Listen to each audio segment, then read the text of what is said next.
Hello मित्रों, कैसे हैं आप लोग। आशा करता हूं सब अच्छे होंगे। आपको लक्ष्य क्लासेस के यूट्यूब चैनल में स्वागत है। अगर आप चैनल पर नए हैं तो चैनल को सब्सक्राइब कर लें और बेल आइकन के बटन को दबाना न भूलें। चलिए, हम लोग इंडियन पॉलिटी के बारे में, भारतीय राजनीति के बारे में पढ़ रहे थे। पिछले लेक्चर में हम लोगों ने फंडामेंटल राइट, मूल अधिकार को पढ़ा था। इस लेक्चर में हम लोग डीपीएसपी, राज्य के नीति निर्देशक तत्व के बारे में पढ़ेंगे। राज्य के नीति निर्देशक तत्व, DPSP, direction principle of state policy. DPSP को इंडियन पॉलिटी के भाग 4 में अनुच्छेद 36 से लेकर 51 के बीच में रखा गया है। देखिए, राज्य के नीति निर्देशक तत्व जो है इसे भारत में आयरलैंड के संविधान से लिया था और आयरलैंड ने स्पेन के संविधान से लिया था और स्पेन ने खुद बनाया था। ये ऐसे तत्व है, मतलब कि राज्य के नीति निर्देशक तत्व ऐसे तत्व हैं जो देश के लिए आवश्यक है, किंतु जिस समय संविधान बन रहा था या जब भारत आज़ाद हुआ था या जिस समय संविधान बना था उस समय इतने संसाधन नहीं थे कि जो सरकार सबको उपलब्ध करा सके।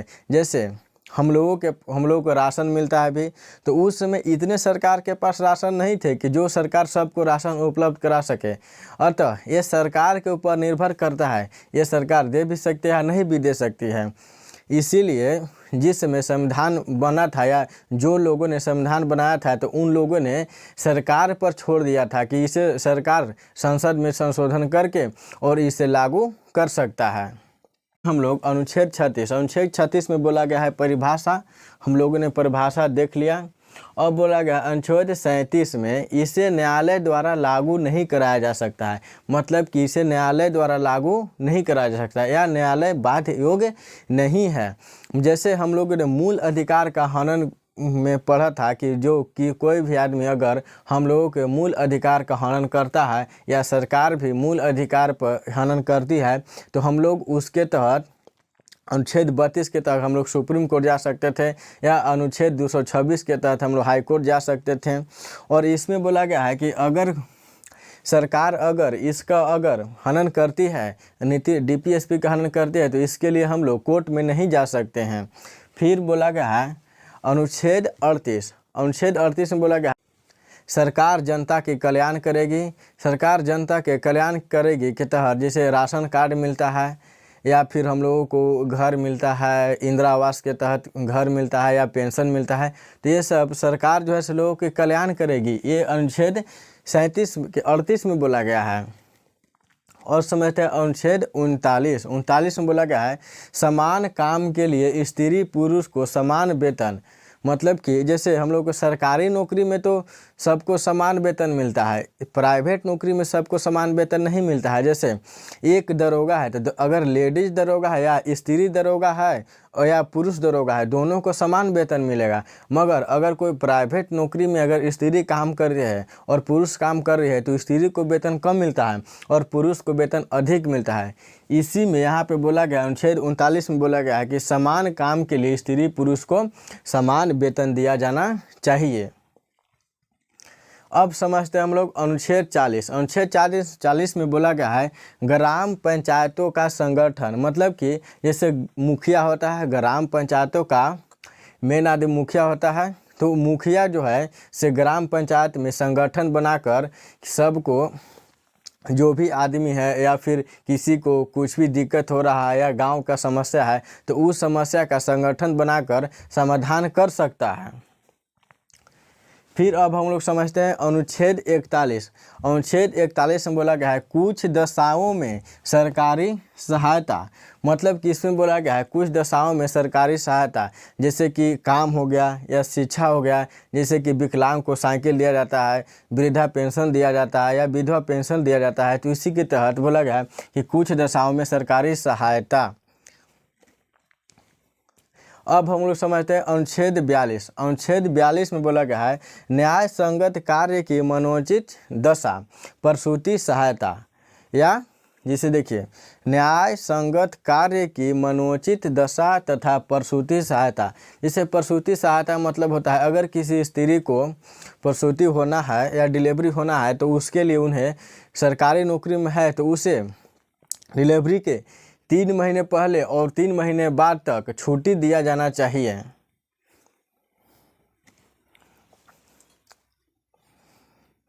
अब हम लोग समझते हैं अनुच्छेद 43। अनुच्छेद 43 में बोला गया है निर्वाह योग्य मजदूरी।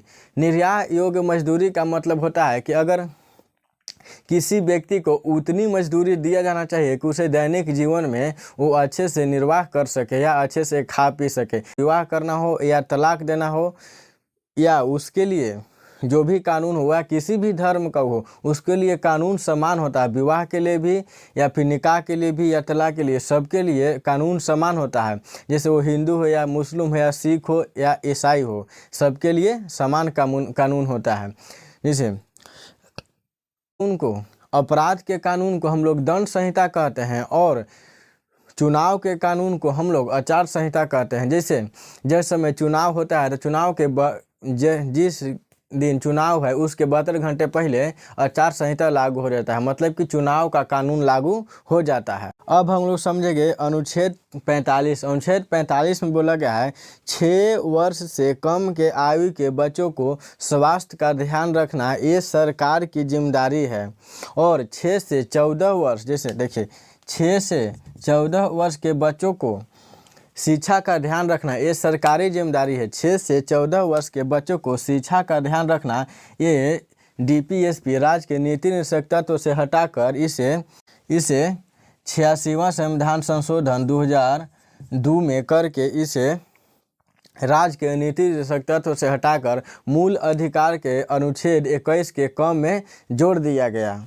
और इसमें बोला गया है कि 6 से 14 वर्ष के कम आयु के बच्चों का मतलब स्वास्थ्य के ध्यान रखना, मतलब कि जो भी 6 वर्ष से कम आयु के बच्चे हैं उसको स्वास्थ्य का ध्यान रखना सरकार की जिम्मेदारी है। इसी की तहत जैसे सरकार जो है ऐसे किसी बच्चों का जन्म होता है तो उसके लिए कुछ सरकार पैसा देते हैं, पैसे के तहत उसे सरकार सहायता देती है कि ये बच्चों को खान पियान के लिए उसे स्वास्थ्य के लिए अच्छा रहे। चलिए अब हम लोग समझते हैं अनुच्छेद 46। अनुच्छेद 46 में बोला गया है SC ST OBC के लिए विशेष आरक्षण, मतलब कि जैसे कोई भी एग्ज़ाम होता है तो एग्ज़ाम के लिए OBC SC और ST को अलग अलग आरक्षण दिया जाता है। जैसे OBC का 27% आरक्षण दिया जाता है। अब समझते हैं अनुच्छेद 47। अनुच्छेद 47 में बोला गया है सरकार पोषण युक्त आहार उपलब्ध कराएगी तथा नशीली दवाई एवं शराब पर प्रतिबंध लगाएगी। जिससे सरकार का जिम्मेदारी है कि वो सभी को पोषण युक्त भोजन प्राप्त करवाए या नशीली दवाई हो गया और शराब हो गया उस सब पर प्रतिबंध लगाए। और अब समझते हैं अनुच्छेद 48। अनुच्छेद 48 में बोला गया है कृषि एवं पशुपालन, जैसे कृषि एवं पशुपालन करना सरकार की जिम्मेदारी है। जैसे में हो गया कि कृषि मतलब खेती करना हो गया या पशुपालन जैसे कि गौशाला खोलना, ये सब करना सरकार का कर्तव्य होगा। अब अनुच्छेद 48 के क में बोला गया है पर्यावरण वन तथा वन्य जीव की रक्षा करना ये सरकार का कर्तव्य होगा। जैसे पर्यावरण वन के मतलब हो गया कि जैसे कोई भी वन हो गया या जंगल हो गया उसका रक्षा करना सरकार का कर्तव्य है। या वन्य जीव जैसे बाघ हो गया या फिर अभी जल्दी में चीता आया था उसका भी जिम्मेदारी है सरकार का कि से वो भी जो भी जंगली जानवर है उसका रक्षा करना सरकार की जिम्मेदारी है। अनुच्छेद 49 में बोला गया है राष्ट्रीय स्मारकों की रक्षा करना। राष्ट्रीय स्मारक मतलब जैसे हो गया ताजमहल हो गया, लाल किला हो गया, जंतर मंतर हो गया, ये सब की रक्षा करना जो है इसे सरकार की जिम्मेदारी है। अनुच्छेद 50। अनुच्छेद 50 में बोला गया है कार्यपालिका से न्यायपालिका को अलग करना। कार्यपालिका से न्यायपालिका को अलग करना। कार्यपालिका का मतलब हो गया जैसे डीएम होते हैं, एसपी होते हैं, दरोगा, ये सब कार्यपालिका हो गए। और न्यायपालिका का मतलब होता है जैसे कोर्ट में होते हैं जज होते हैं, ये सब को अलग करना, कोर्ट से अलग करना। अब आइए समझते हैं अनुच्छेद 51 में बोला गया है अनुच्छेद 51 में बोला गया है अंतर्राष्ट्रीय शांति को बढ़ावा देना। अंतर्राष्ट्रीय शांति को बढ़ावा देना मतलब कि जैसे कोई भी अंतर्राष्ट्रीय जैसे कोई भी विदेश में या फिर किसी भी देश में अगर कुछ भी अगर दिक्कत हो रहा है, लड़ाई हो रहा है तो उसके लिए सरकार जो है से शांति कर सकता है। इसी के तहत अनुच्छेद 51 के तहत ही सब भारत जो है से यूएनओ का सदस्य है। अब हम लोग समझते हैं अनुच्छेद 51 के क। अनुच्छेद 51 के क में है मूल कर्तव्य। मूल कर्तव्य जो है सो जिस समय संविधान बना था या फिर मूल संविधान में मूल कर्तव्य नहीं था, इसे जो है इसे 42वां संविधान संशोधन 1976 में करके सरदार सवर्ण सिंह समिति, सरदार सवर्ण सिंह समिति 42वां संविधान संशोधन 1976 में करके सरदार सवर्ण सिंह समिति के सिफारिश पर 10 मौलिक कर्तव्य को जोड़ा गया और एक और मौलिक कर्तव्य जो है से 86वां संविधान संशोधन 2002 में करके एक और मौलिक कर्तव्य को जोड़ा गया और वर्तमान में जो है से 11 मौलिक कर्तव्य है। इसे नहीं मानने पर कोई दंड का प्रावधान नहीं है। चलिए हम लोग और जो है से मूल कर्तव्य जो है से रूस के संविधान से लिया गया था। मौलिक कर्तव्य जो है से रूस के संविधान से लिया गया था। अब हम लोग बारी बारी से एक एक मौलिक कर्तव्य को समझेंगे। पहला मौलिक कर्तव्य में है संविधान का पालन करना या इसके आदर्श संस्था। आदर्श संस्था का मतलब हो गया जैसे सुप्रीम कोर्ट हो गया, हाई कोर्ट हो गया, इसका सम्मान करना। जैसे सुप्रीम कोर्ट गए और जाके थूक दिए तो वहाँ पे थूक दीजिएगा तो उसका दंड का आप बोलिएगा कि हमें तो नहीं मानने पर हम नहीं मानते हैं कि सुप्रीम कोर्ट है तो कोई दंड का प्रावधान नहीं है। तो ऐसा इसमें बोला गया है कि आदर्श संस्था का पालन करिए, मतलब कि ऐसा नहीं है कि आप नहीं मानिएगा तो इसका विरोध भी नहीं कर सकते हैं, आप इसका पालन कर सकते हैं।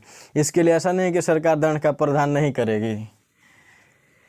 अनुच्छेद अब समझते हैं दूसरा। दूसरा में बोला गया है राष्ट्रीय आंदोलन को प्रेरित करने वाले आदर्श का पालन करना, मतलब कि राष्ट्रीय आंदोलन को प्रेरित करने वाले आदर्शों का पालन करना। जैसे हो गया कर मत दो, सरदार वल्लभ भाई पटेल ने जो नारा दिया था, या फिर तुम मुझे खून दो मैं तुझे आज़ादी दूंगा, दिल्ली चलो इन सुभाष चंद्र बोस ने बोला था, या फिर स्वराज हमारा जन्मसिद्ध अधिकार है बाल गंगाधर तिलक ने नारा दिए थे। तो ये सब जो है ये सब नारा का पालन करना जो है, मतलब कि ये सब जो हो गया से आंदोलन को प्रेरित करता है। जो भी नारा दिए थे, दिल्ली चलो हो गया, या फिर अभी हमने बोला कि तुम मुझे खून दो मैं तुझे आज़ादी दूंगा, सुभाष चंद्र बोस जी ने बोला था, या फिर स्वराज हमारा जन्मसिद्ध अधिकार है बाल गंगाधर तिलक ने बोला था। तो ये सब जो है से आदर्श को प्रेरित करता है, मतलब कि राष्ट्रीय आंदोलन को प्रेरित करने वाला है ये सब। इसीलिए इसको पालन करना है, नहीं कि हम लोग हम नहीं मानते हैं कि दिल्ली चलो सुभाष चंद्र बोस नारा दिया था, ये सब नहीं मानते, ऐसा नहीं करना है। तीसरा में है देश की संप्रभुता, एकता तथा अखंडता को बनाए रखना। जो भी देश की संप्रभुता होगा या फिर अखंडता हो गया, जैसे या फिर एकता को बनाए रखना, जैसे देश में एकता को बनाए रखना। 4 में बोला गया है देश की रक्षा करना तथा राष्ट्र की सेवा करना। देश की रक्षा करना, जैसे आर्मी में जा सकते हैं, या फिर देश की रक्षा और तरीके से कर सकते हैं, या फिर देश की सेवा राष्ट्र की सेवा करना मतलब पढ़ाई कर सकते हैं, या कोई किसी व्यक्ति को मदद करके देश की सेवा को कर सकते हैं। 5वां में है देश के लोगों में नम्रता तथा भाईचारा बनाए रखना। इसे देश के लोगों हो या फिर हम लोग हो गए, इसमें भाईचारा बनाए रखना, नम्रता बनाए रखना। फिर है 6ठा में है देश की समृद्धि तथा गौरवपूर्ण समृद्धि का रक्षा करना। फिर यहाँ 7वां में है वैज्ञानिक दृष्टिकोण का अपनाना। जैसे वैज्ञानिक दृष्टिकोण का अपनाने की भूत हो गया, डाइन हो गया, ये सब या ओझा हो गया, ये सब को अपनाना नहीं है। यहाँ पर वैज्ञानिक दृष्टिकोण का अपनाना बोला गया है।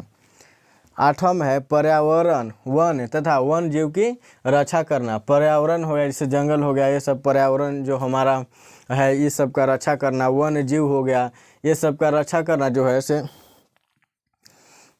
हम लोगों के ऊपर है। ऐसा नहीं है कि हम लोग बोले कि वन जीव है, बाघ गया बाघ को मार दिए तो हम लोग बोलेंगे कि से ये तो हम लोग कर सकते हैं, इसके लिए दंड का प्रावधान नहीं है, तो ऐसा नहीं हो सकता।